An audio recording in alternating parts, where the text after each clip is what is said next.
Spi.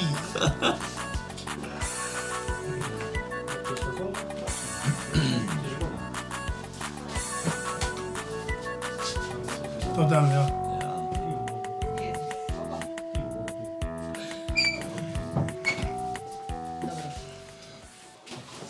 Spoštovani prisotni, lepo pozdravljeni, z velikim veseljem pozdravljam poslanca v Državnem zboru in seveda tudi kandidata, ne, na volitvah v Državni zbor, gospoda Horvata in Mirka Kosija, našega domačina, ki ga vsi zelo dobro poznamo, predvsem pa dolgoletnega člana Slovenske ljudske stranke. Naj še povem, da gospod Jože Horvat pa je že dolgoletni predstavnik in član Nove Slovenije. Ne, že od nekdaj se poznamo in vemo, da ste že aktivni v teh vodah kar dolgo let, ne? Dober dan, hvala za povabilo in lep pozdrav tudi vsem, ki nas spremljajo. Z veseljem pozdravljam tudi medije, vse prisotne, Radio Prlek in našo domačo ormoško televizijo.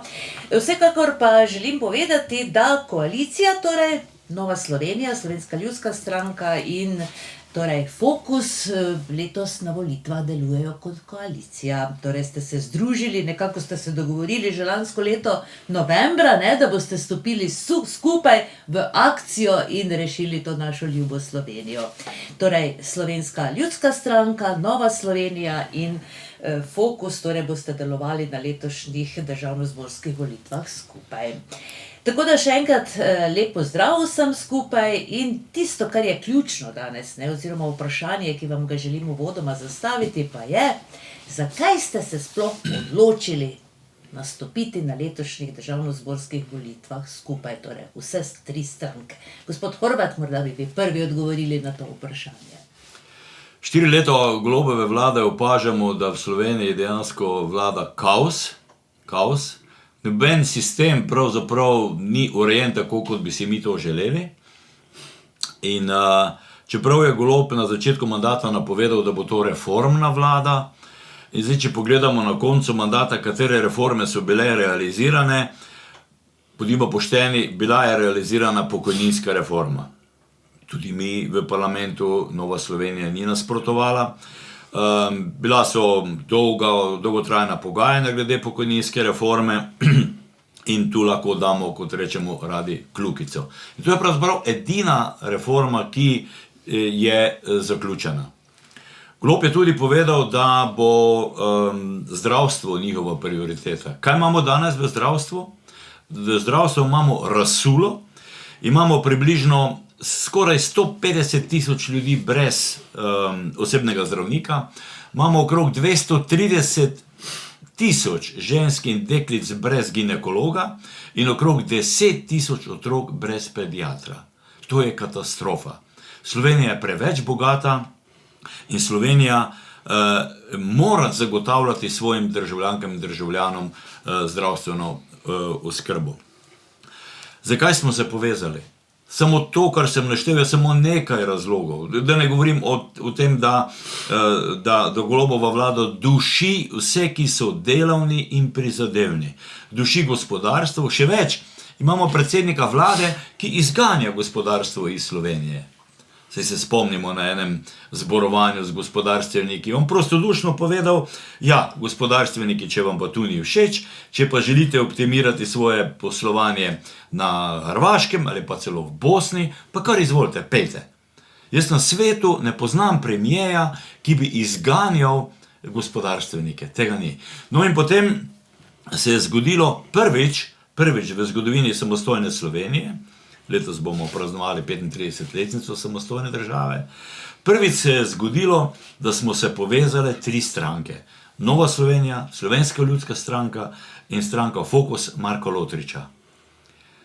Kaj mene navdušuje in kaj je tudi ključni razlog, zakaj še enkrat kandidiram, je ta, da dejansko na terenu opažamo izjemno pozitivno energijo, kar s kolegom Kosijem že nekaj časa spremljava, ko se je bila skupaj že na večjih zborovanjih. Dobesedno erupcijo ene pozitivne energije čutimo In mislim, sluti se, da bo 22. marca dejansko prišlo tudi do politične pomladi, podobno kot leta 90, ko je zmagal Demos, ker smo prav tako mi sodelovali takrat krščanski demokrati in Slovenska ljudska stranka in seveda tudi druge stranke. In glede, mi moramo tej Golobovi politiki reči dokončno na volitvah ne hvala. In postavili bomo okolje, poslovno okolje za gospodarstvo, za mlade, za kmete, za zdravstvo, takšno, kot si jo Slovenke in Slovenci zaslužimo. No, vemo, da je Nova Slovenija oziroma socialni demokrati, krščanski demokrati že pravzaprav dolgo na vladi, ne dolgo v politiki. Kako pa je Slovenska ljudska stranka, pa je nekoliko mlajša, ne, gospod Mirko Kosi? Ali ste nekako zaživeli v istem času takrat po slovenski pomladi prvi? Ja, znanilka slovenske pomladi je bila Slovenska kmečka zveza. Leta 1988, od takrat sem tudi jaz njen član in občutki, ki je danes,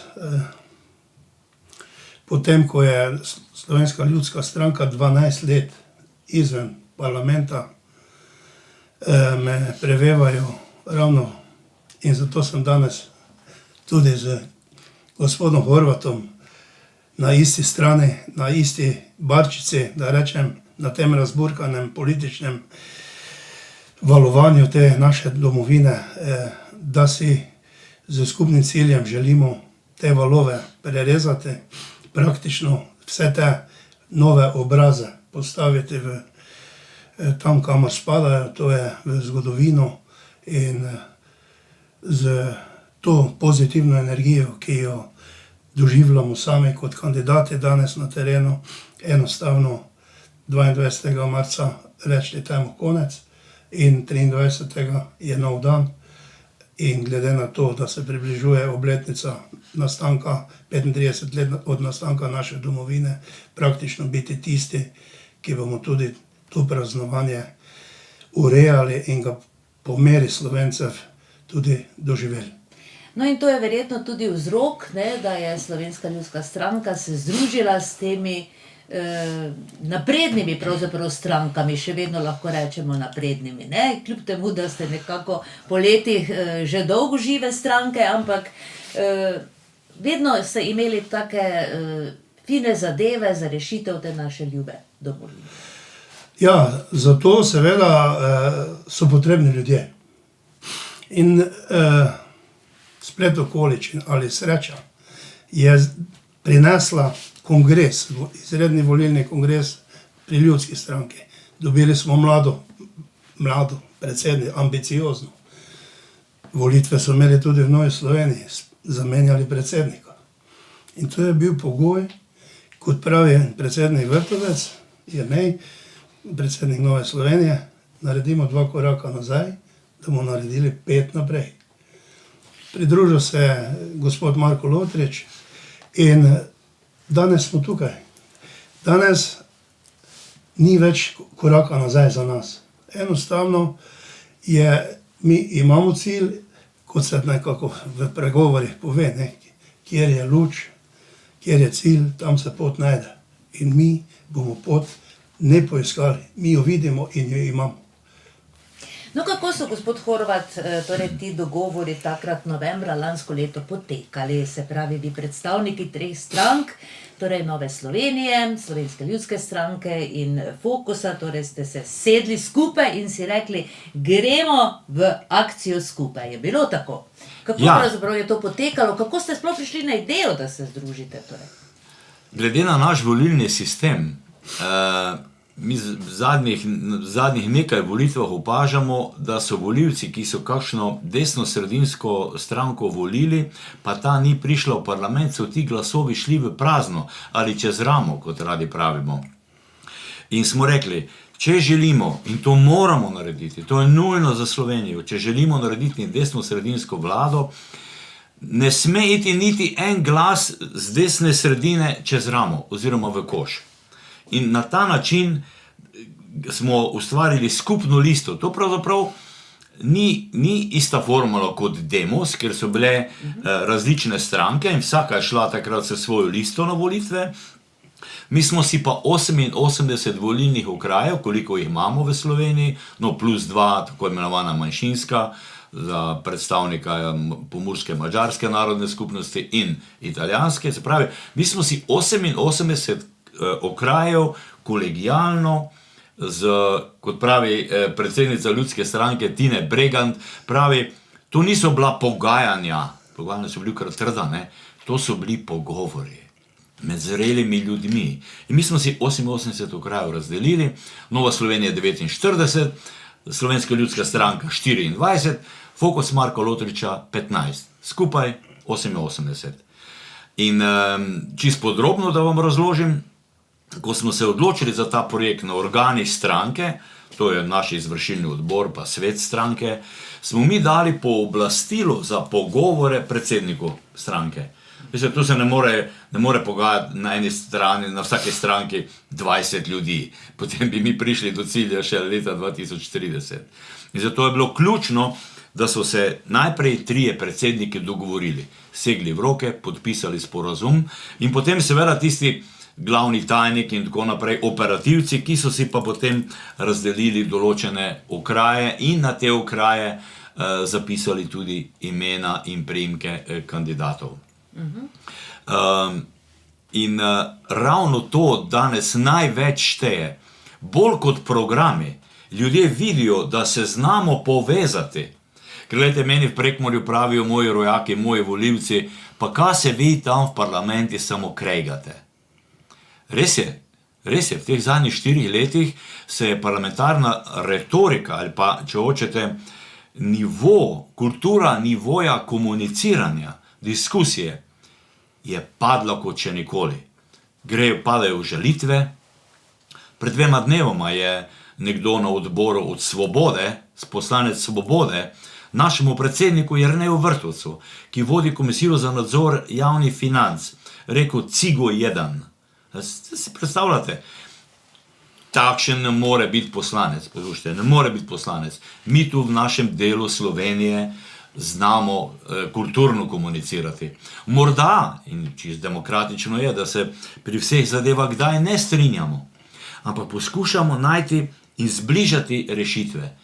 In še enkrat poudarjam, ta moment, da smo se 3 stranke znale povezati. Res je, 2 stranki sta iz časov slovenske pomladi, sta eni prvih strank po zakonu o strankah,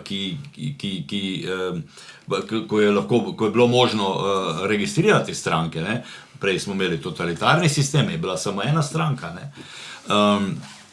In z veseljem ugotavljam, da smo mi nekaj skupnih projektov že naredili. Če smem, leta 2014, ko je bila ljudska stranka še v parlamentu, smo mi spremenili zakon o dohodnini in naredili tako imenovane normirance. To je davčno ureditev dohodnine za tiste male podjetnike, za SP-jevce, ki imajo tam do 100 000 prometa na leto. Smo rekli, ne rabite zbirati računov za tankanje na bencinskih servisih, za malice, za sendvič in tako naprej. Mi vam priznamo, ker država mora državljanom zaupati, če je to država državljanov, in mora zaupati. Seveda pa državljani pa morajo spoštovati tudi pravila, ki jih država postavi. In mi smo takrat rekli, evo, če imate vi toliko prometa, recimo 100 000, kar je bil takrat plafon, vam mi priznamo, da imate 80%, se pravi 80 000 stroškov. In davčna osnova je 20 000. Zdaj so ti Golobovi tole razrušili, sistem, ki je dobro deloval.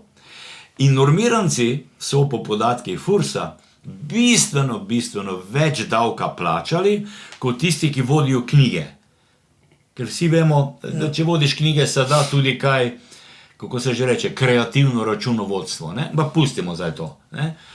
In zdaj so šli razrušiti in meni je eden od ministrov, ki visoko kotira v tej Golobovi vladi, povedal, ja veš Jože, to smo morali narediti zaradi zdravnikov. Ne? Zakaj? Zato, ker se ta Golobova vlada gre ideološke svete vojne proti zdravnikom. Pa ne samo proti zdravnikom, proti gospodarstvenikom, proti kmetom in tako naprej. In to moramo ustaviti 22. marca. No, to pomeni, da je Nova Slovenija in Slovenska ljudska stranka že sodelovala ne v teku teh let samostojne Slovenije. V nadaljevanju pa bi morda, naprošam vaju, predstavila vaš program, morda na kratko, tako da bodo naši ljudje oziroma naši gledalci in poslušalci malo bolj seznanjeni.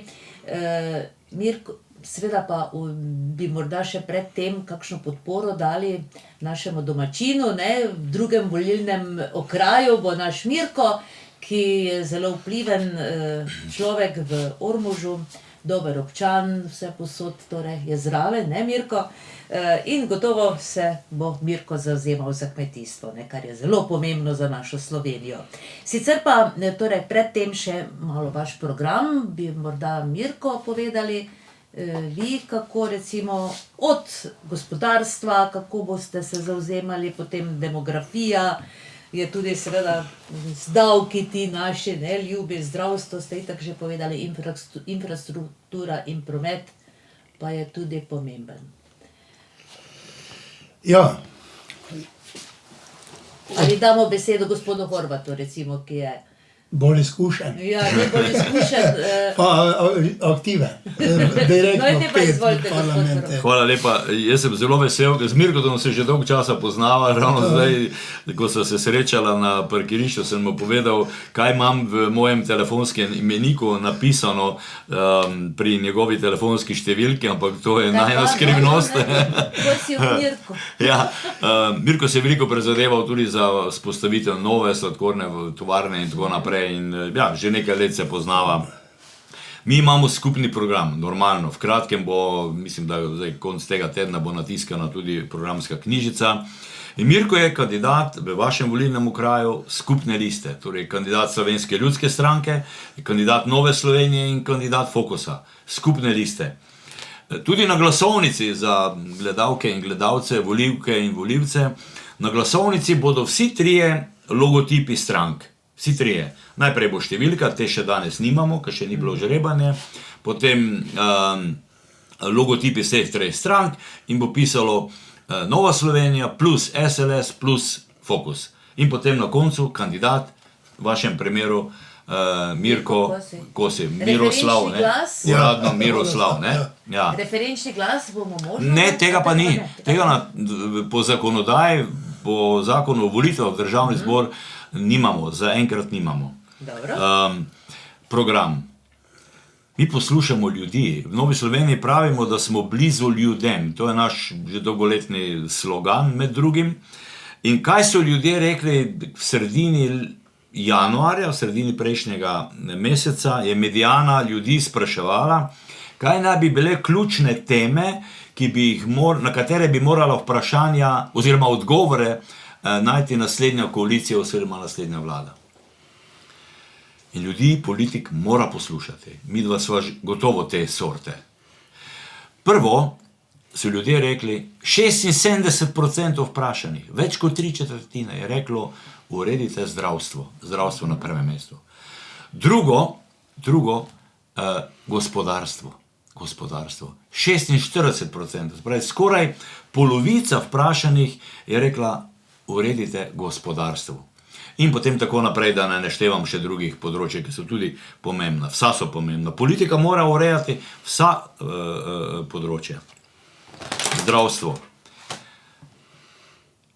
Ves ta mandat Golobove vlade traja štrajk zdravnikov.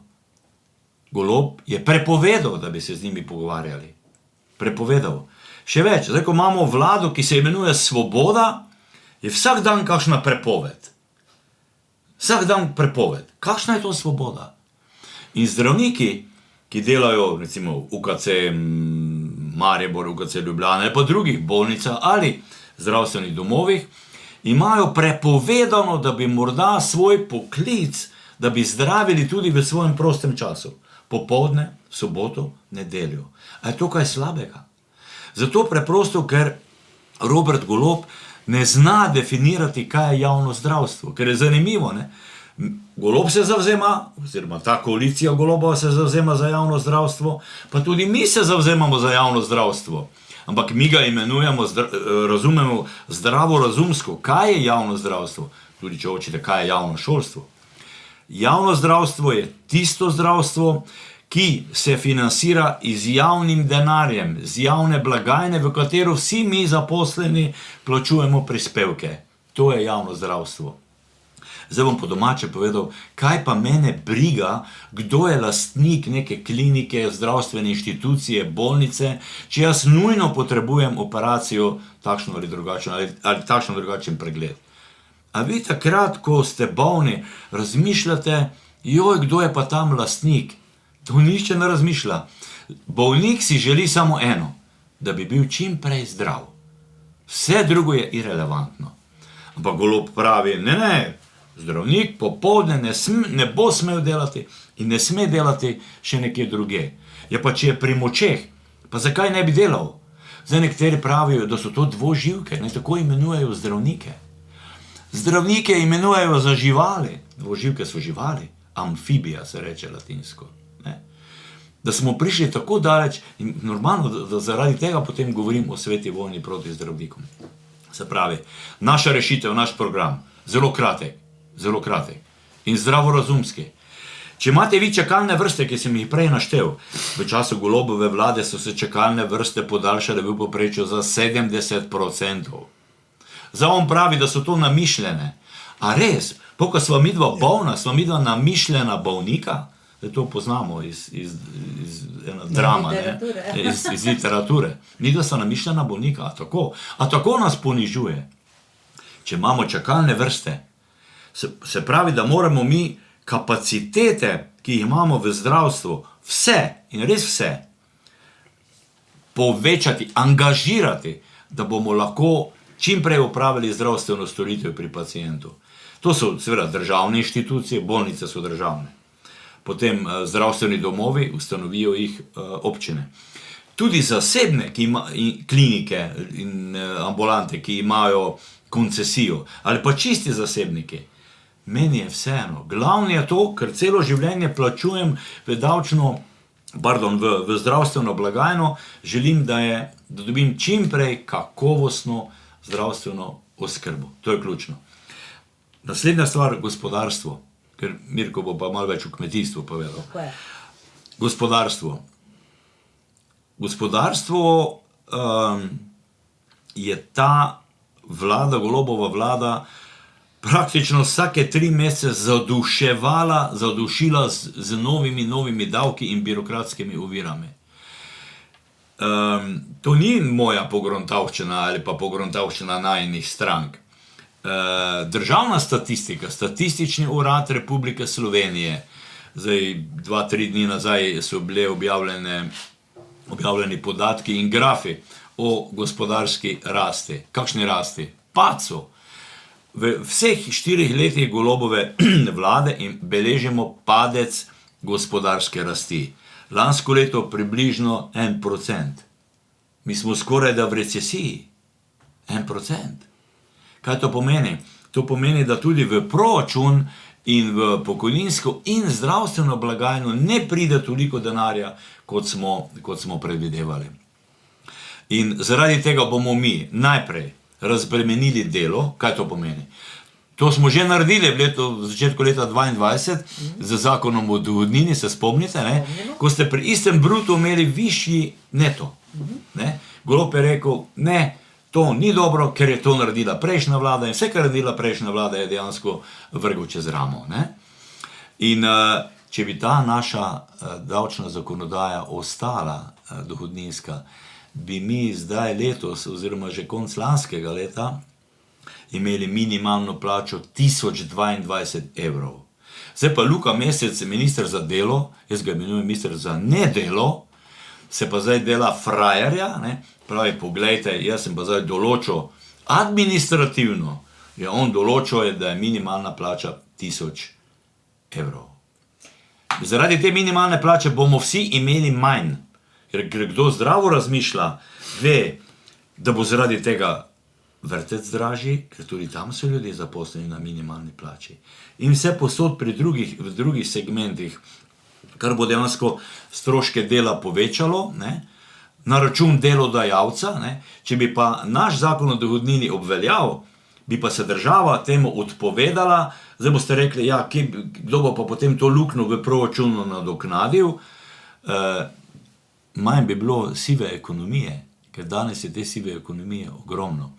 Tako da mi bomo prvih 100 dneh bomo razbremenili delo, splošno olajšavo, to samo par stvari povem, splošno olajšavo bomo dvignili na 8500 evrov, do leta 2029 bomo dvignili splošno olajšavo na 10500, spremenili bomo tudi davčne razrede in povabili tiste, ki imajo ogromno denarja, pa so zunaj.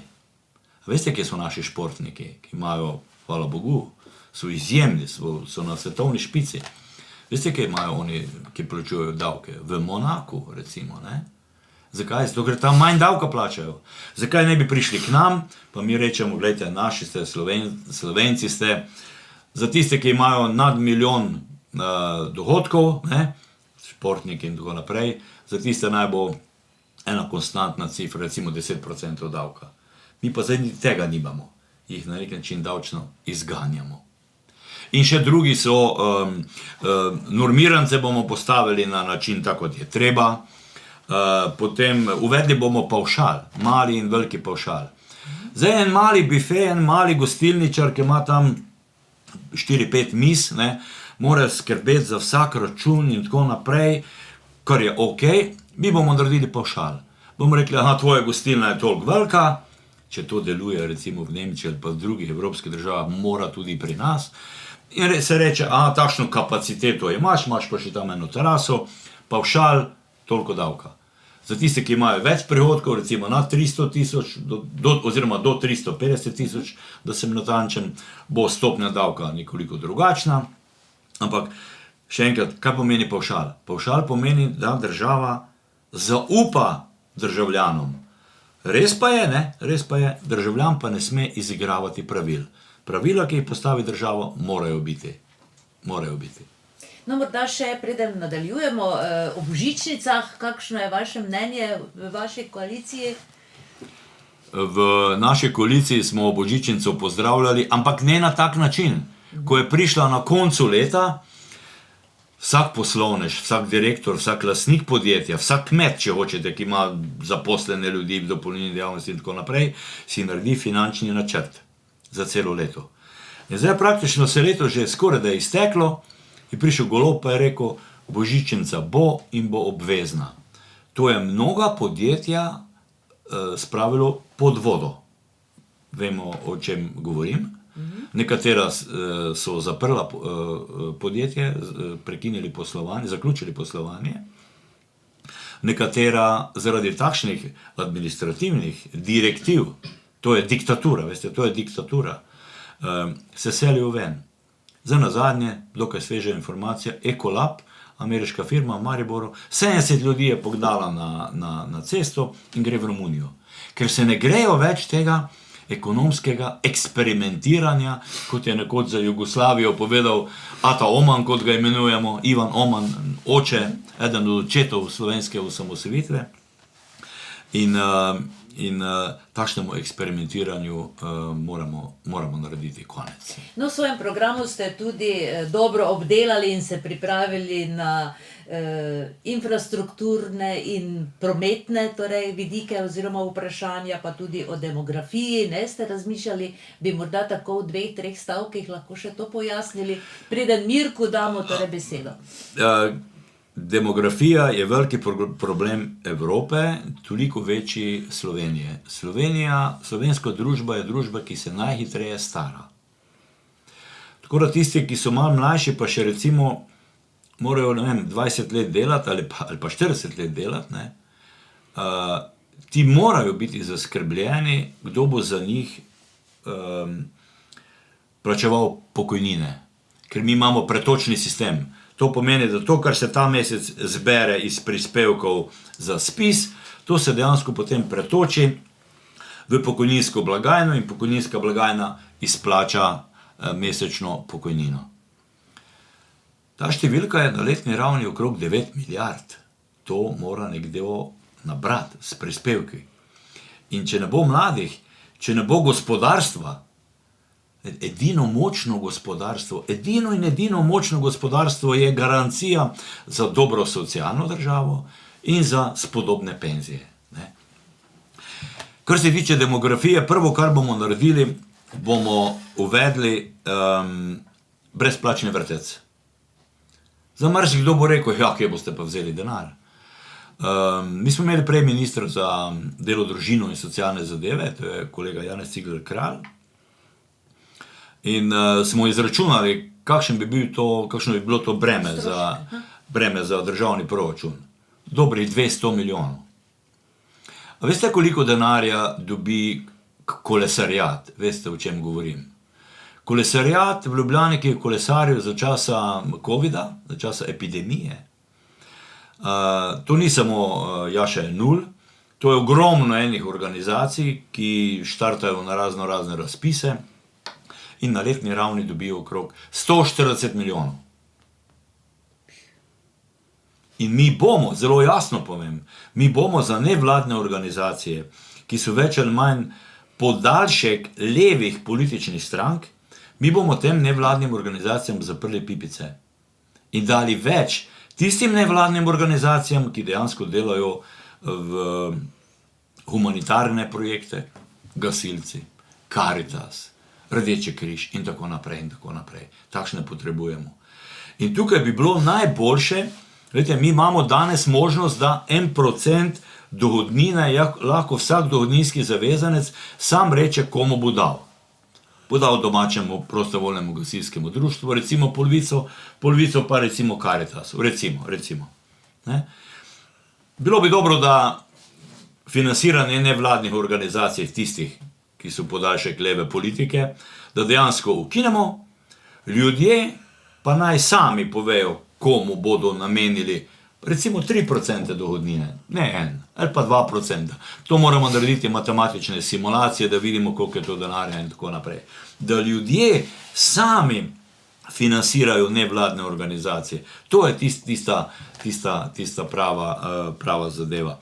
Kar zadeva infrastrukturo, lahko rečem, da ko hodimo po terenu, praktično in župani in direktori sprašujejo našega Erneja Vrtovca, ki je bil prej minister za infrastrukturo, ga sprašujejo, kdaj pridete nazaj. Ko ste vi bili, smo delali ceste in tako naprej.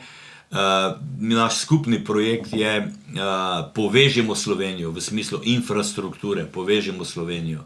Ko se vidi danes, pa mi danes iz Maribora peljamo po železnici do Ljubljane, koliko je povprečna hitrost tega vlaka, mislim, da 50 km/h je nekdo rekel zdaj pred kratkim, ne, se ne vozim, tako da ne vem, ampak to je grozljivka, ne? To je grozljivka.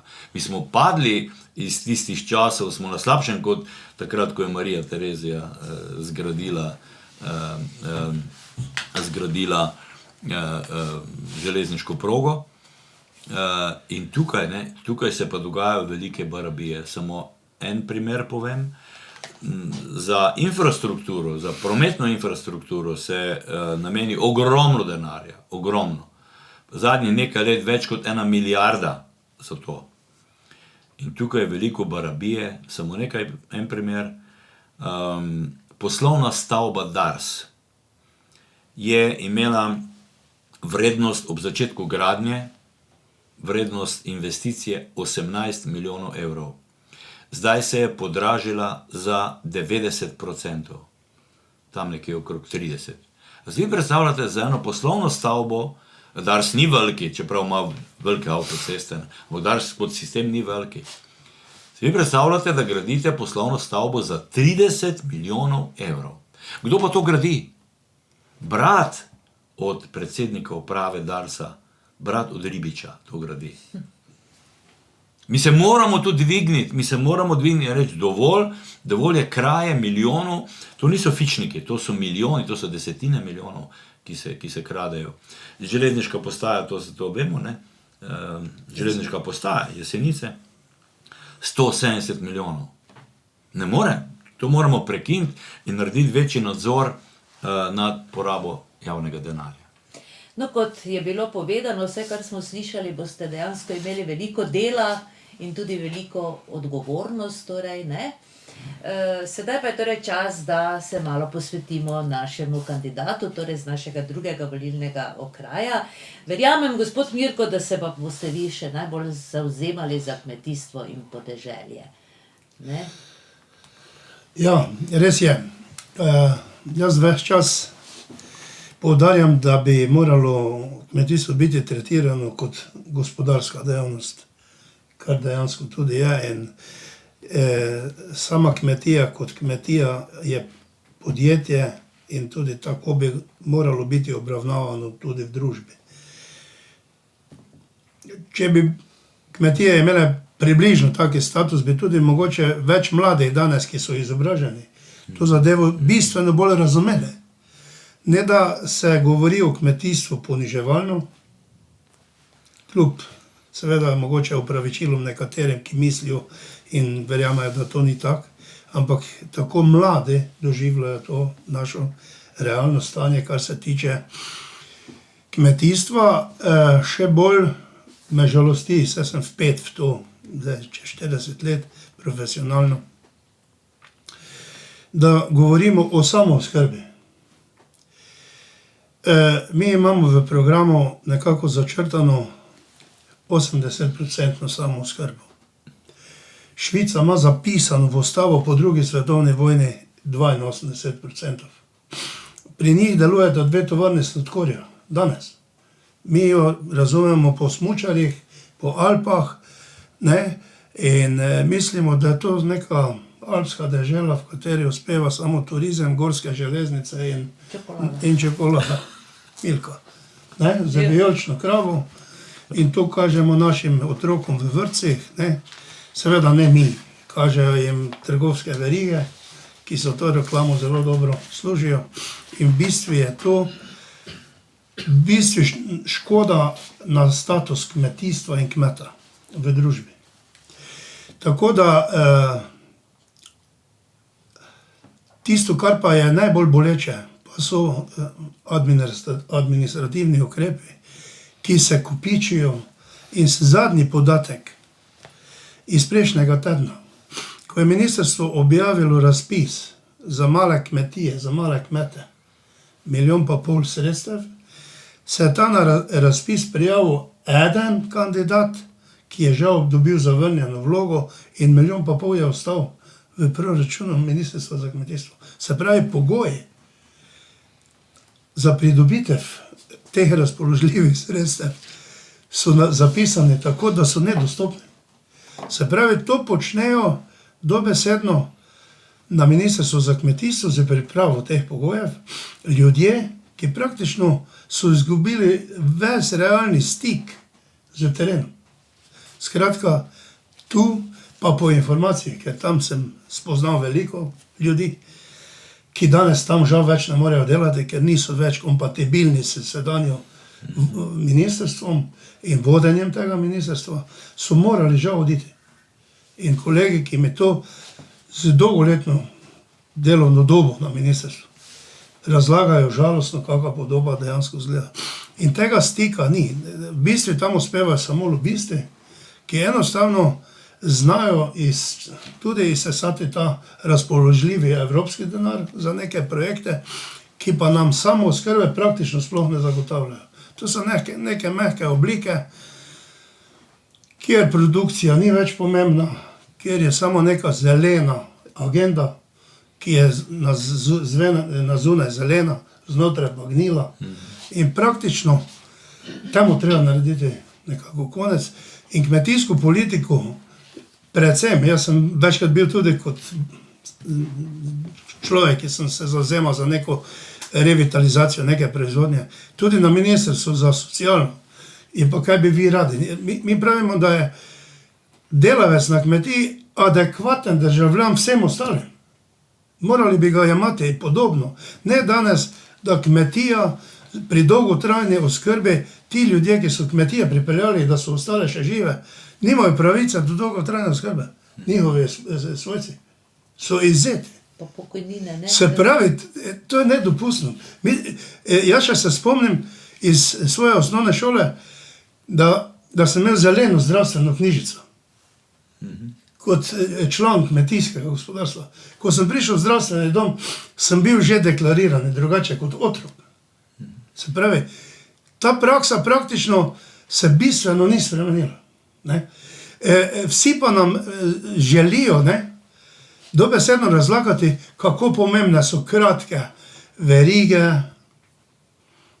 dobavne, pridelano doma na zdrav način, brez seveda nekih sredstev, ki zagotavljajo zdravstveno stanje, ker so itak v Evropi tako že regulirane napram, seveda vsem ostalim kontinentom, da tako rečem. Ne.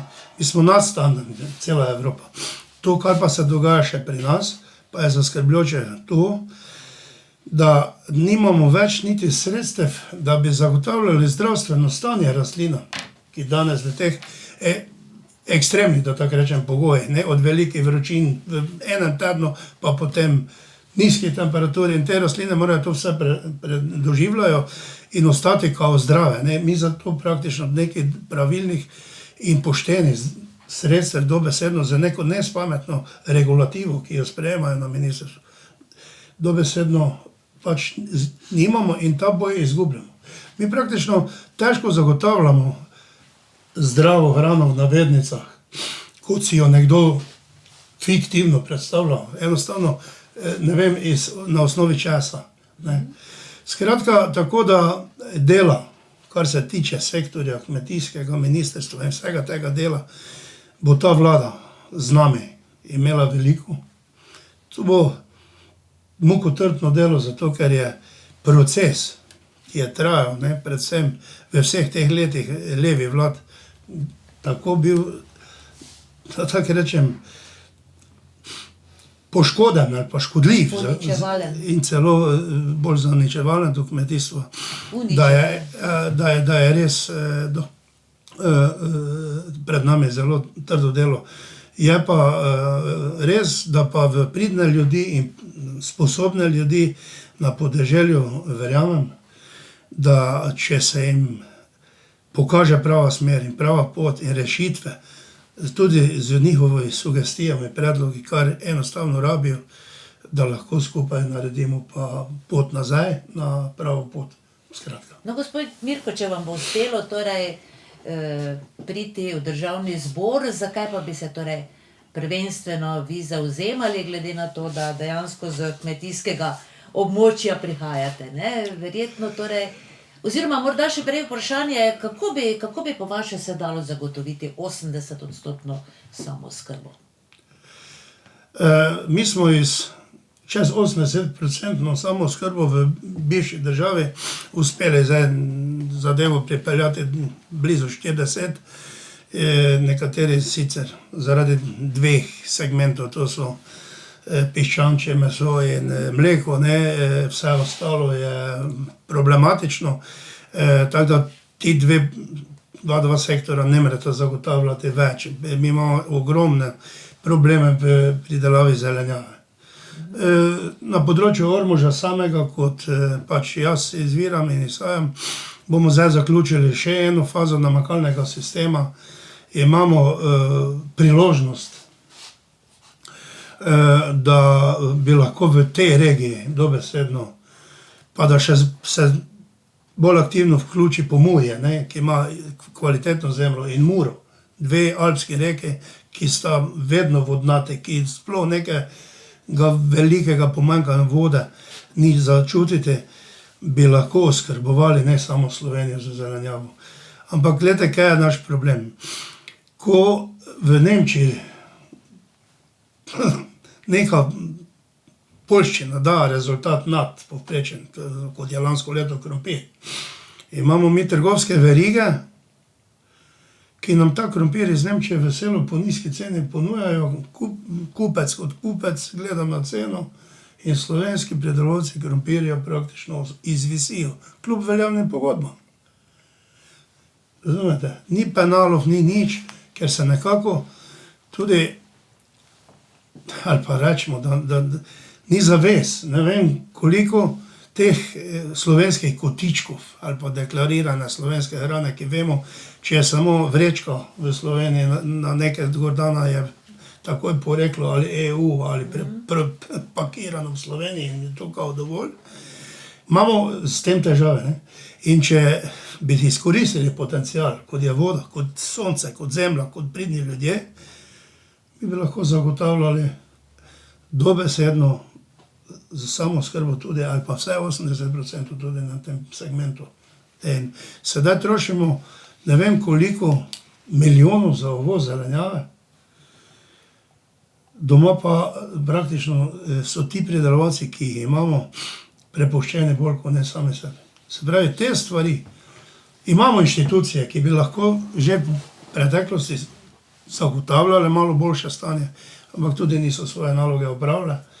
In tako da bo veliko tudi na tem področju dela, ki pa se verjetno ne bo dalo, ne bi rad ponavljal gospoda ali pa predsednika vlade, ko je rekel, da je en mandat premalo, ampak vseeno v enem mandatu pa vse to odpraviti v kmetijstvu, pa verjetno se ne bo dalo. No, preden se poslovimo, bi vi, gospod Jože Horvat, morda še želeli kaj dodati? Ja, jaz sem zelo vesel, da imamo na naši skupni listi strokovnjake, poznavalce posameznih področij, od zdravstva, gospodarstva, kmetijstva. In edino na ta način lahko potem delaš tudi dobro politiko, konkretno na področju kmetijstva. Danes mi ministrstva za kmetijstvo nimamo. Nimamo, samo na papirju. Tam ni več stroke. To je v glavnem se vse razbežalo. Da ne govorimo o gospe, ki vodi kmetijstvo. Nimamo vodenja urada uprave za varno hrano. Že oktobra je generalna direktorica odstopila, zdaj kakšen mesec nazaj, se pravi decembra, mogoče celo januarja, se je vlada z odstopom seznanila, zdaj bo razpis in tako naprej in tako naprej. Se mi predstavljate, torej mi kot potrošniki danes nimamo garancije, da je na trgovskih policah varna hrana, ker to ta uprava mora delati, ne? In kmeta je Golobova vlada prav tako smatrala vsa ta 4 leta za razrednega sovražnika. Prej sem govoril o sveti vojni proti zdravnikom, tudi proti kmetom. Tudi v spregi z Jankovićem, Janković je sprejel mestni red, prometni red, da kmetje ne smejo s traktorji not, kar pomeni, da je prepovedal eventualne proteste kmetov. Bruselj tega ni prepovedal, ne? Tako da vidimo, v kakšni diktaturi mi živimo, to moramo zelo jasno povedati. In da glede kmetovanja in prehrane je prišlo not izrazito ideologija. Mimo nas je, pa mimo množice, večine ljudi je šel govor predsednika vlade v Evropskem parlamentu, mislim, da v prvem letu mandata, ne, ko je povedal, moramo jesti manj mesa. Manj mesa. Kaj to pomeni? Kaj to pomeni? To mu je nekdo povedal, takrat, če ni bila žena. Njegova namreč. To me je Tina povedala. Eni pravijo, sicer tako se smijimo temu, da bo Tina, če bo prevzel vlado, da bo Tina naslednja ministrica za kmetijstvo. Malo se temu smejimo, ampak Vse je možno. Vse je možno. In Nova Slovenija je v tem mandatu vodila odbor za kmetijstvo. Doktorica Vida Čadonič Špelič, poznate, je predsednica, jaz sem pa član. Mi smo na podlagi govora predsednika vlade v Evropskem parlamentu, jejte manj mesa, se pravi, on bo diktiral, kaj naj mi jemo. Tudi naši otroci, vrtcu in tako naprej. Zelo pomembno za razvoj, ne? Pa nisem pediater, ne? Sem samo starš. Ne? In smo mi sklicali sejo, ker to smo razumeli, da je to direkten udarec na slovensko živinorejo. Ker živinoreja je tista, ki proizvaja meso, ne? In smo imeli eminentne ljudi, strokovnjake, z najvišjimi akademskimi naslovi. Mimogrede sem vprašal predstavnika KIS-a, Kmetijskega inštituta Slovenije, koliko pa slovenska živinoreja predstavlja v emisiji toplogrednih plinov, kakšno strukturo, kakšen procent, ne? Zelo jasno je povedal, da tu je metodologija merjenja emisij na ravni Evrope enotna in je povedal 1,2%. Veste kaj, to je lahko tudi statistična napaka. Zdaj pa naprej, pred kratkim je bila objavljena, ampak samo za kratek čas, nekaj ur, ena študija, ki se imenuje Trajnostna oskrba s hrano v Sloveniji. Jaz imam črno-beli print prve strani. Eminentni strokovnjaki so avtori, eminentni strokovnjaki z najvišjimi akademskimi naslovi, in so potem po nekaj urah to študijo umaknili. Zakaj pa? Zato, ker ta študija kaže, da mi v Sloveniji nič več mesa ne pojemo kot povprečni Evropejec in da, kar sem že prej povedal, naša živinoreja pomembno ne prispeva k emisiji toplogrednih plinov. In to nekomu ni bilo všeč in je to bilo potrebno umakniti. Včeraj smo lahko tudi na komercialni televiziji gledali, da je pa v eni mednarodni reviji so bile objavljene smernice za prehrano. Tam celo piše, v angleščini sicer, ampak, da je Slovenija sprejela smernice prehranske in te so brez mesa. Veste, tam, ko vlada organizira kakšen dogodek, kar povem, sicer na to ne hodim, mi pravijo tisti, ki grejo. Pa če kakšna pogostitev, Brez mesa. brez mesa. To mi tudi kakšen naš minister iz Pomurja pove. Ja. In to je problem. Na drugi strani, mi imamo v Evropi dovolj denarja, ker imamo skupno evropsko kmetijsko politiko. Zakaj skupno? To so se odločili očetje Evrope. Zakaj? Zato, da Evropa nikoli več ne bi bila lačna. In tu je veliko denarja. Je pa problem tudi pri nekaterih evropskih odločitvah, da ta denar gre tudi veliko za razne študije in tako naprej. Ne pa direktno k tistim, ki proizvajajo. In naša naloga je, oskrba, kot je kolega Mirko povedal, in mi moramo poklic kmeta narediti spet atraktiven. Kmet je tisti poklic, tisto poslanstvo, ki se je obdržal skozi vse družbeno-politične sisteme. In mi, če ne bomo kmeta negovali, če ga ne bomo potrepljali, ker on ne samo, da hrano proizvaja za nas, po zelo strogih evropskih predpisih, on ureja tudi našo krajino. Če mi ne bomo imeli živinoreje, ne bomo rabili trave. Kar pomeni, da ne bomo kosili travnikov, ne bo paše in tako naprej. Imeli bomo zelo hitro, par letih džunglo. Par letih bomo imeli džunglo. In kar je dramatično je to, da imamo v Sloveniji najmanj, glede na 100 000 prebivalcev recimo, imamo najmanj mladih prevzemnikov kmetij. Ker mladi pravijo, kljub temu, da so mu starši praktično naredili en zelo dober fundament, da bi samo prevzel in nadaljeval. Pravi, ne grem se. Ne grem se, ker me država sovraži. In gre nekaj drugega delati. In to je škoda. Vsa ta investicija, nekaj desetletij se gradi kmetija. Več generacij. In potem, če ni nadaljevanja, je propad. In to je škoda. To moramo spremeniti. To so naše v bistvu tradicionalne vrednote, občečloveške, slovenske vrednote. Delo se mora splačati, pridne in prizadevne